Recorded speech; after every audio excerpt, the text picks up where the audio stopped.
Well, the Panchayat polls in Bengal, right from the nomination process to the day of counting, had one common pattern, and that is gunshots being fired, killing in broad daylight, arson and bombings.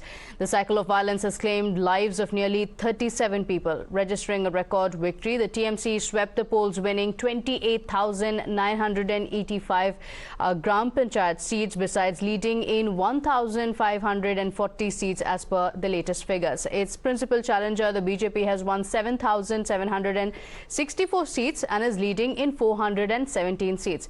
Now, riding high on the victory, the TMC says that the opposition's war cry of no vote to Mamta has been converted into vote for Mamta by the people of Bengal.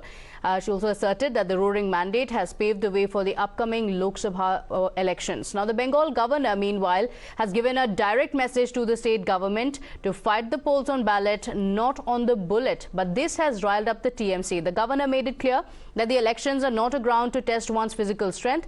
Listen in to this exclusive conversation he had with Times Now. Are you disappointed in the way in which the elections have been carried out, given that there have been deaths, there has been bombing even today on counting day?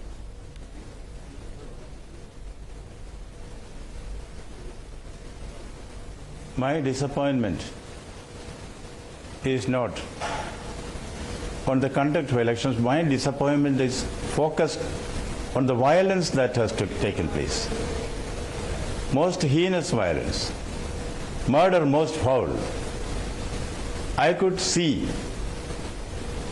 and experience what was there in ground zero. People came to me, women, young women, who became a widow overnight because her husband was killed. Children wailing because they were orphaned overnight. Their father was killed. There are instances of intimidation, stabbing, knifing, beating to death, hacking, everything is there. This is something which is quite disturbing. This is not something which the people want. This is not something which the people of Bengal deserve. At whose door does the buck stop, sir?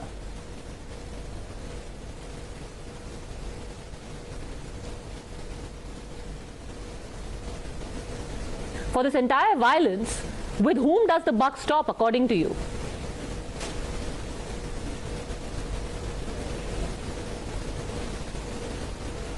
That is to be established. Violence has to end. Violence will not end overnight. We have to take concerted steps to stem the violence, nip it in the bud. That is something which calls for action, not an alibi for inaction, from the part of all stakeholders. There is a constitution with us, there is a rule of law. We have to act accordingly. First, we have to take a determination that we will end violence. Once that is there, I think it will come as a people's movement. Already the People for Peace movement has started. In the peace room of the Raj Bhavan, thousands and thousands of petitions are coming, which reflect the resolve of the people to end violence.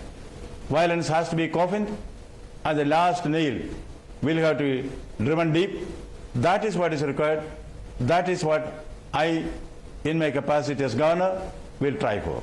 Now, the main opposition parties, not just the BJP, but the Congress and the CPM, have also raised questions about the conduct of the State Election Commission.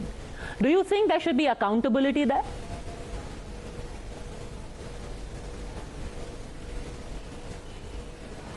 The State Election Commission is appointed by the governor.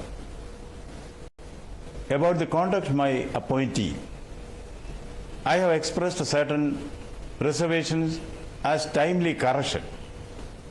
I am not here to pass open judgment on a particular individual. But I know this is not the way election is to be conducted.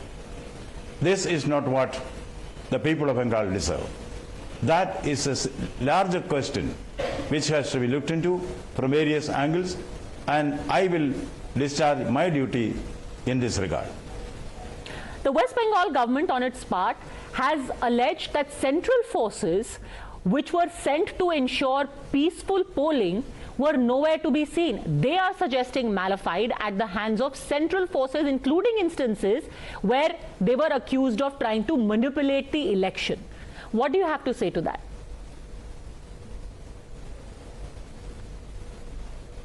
That's a point of view. That has to be examined by the competent authorities, and the public will come to know of the truth in due course.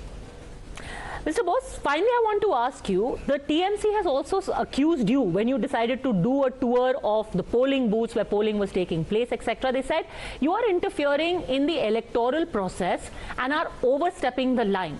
Your response?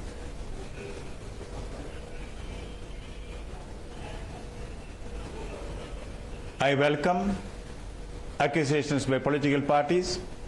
That is the beauty of democracy. I do not agree with them, but I'll uphold their right to say that. Truth is there. Truth will come out. I can hold my head high against any opposition to the actions which I am doing. I think I am doing whatever is constitutionally correct, whatever is ethically correct, and whatever is correct as a human being. You met the Union Home Minister in Delhi. What were his primary concerns?